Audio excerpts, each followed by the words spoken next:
niks aan doen, papa. Wat dan? Ja, dit slaat eigenlijk nergens op. Maar goed, ik heb... Ja, dit... Er wordt wat blikjes. Ja.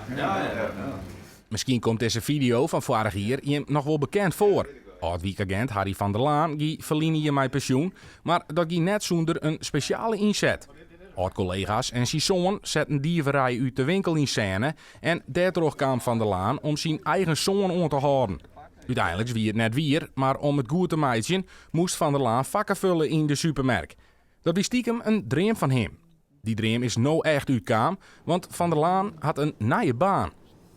Ik zei tegen mijn vrouw van ik ga niet thuis de hele dag stilzitten. Ik wil ook in een winkel werken. Dat vond ik vroeger al mooi. En nou ben ik nog vitaal, dus ik kan het ook nog wel geruime tijd doen, hoop ik.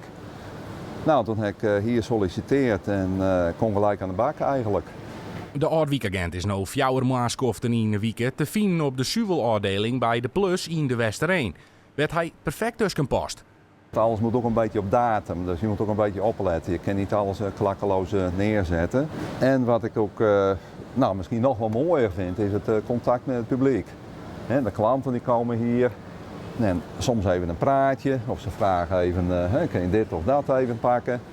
Dus ik voel me haast net de oude melkboer van vroeger.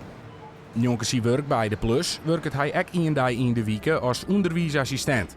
Als zijn droom binnen uitkwam, maar een veromkeer naar de politie, dat zit er net in. Laat ik het zo zeggen, het zijn mooie herinneringen.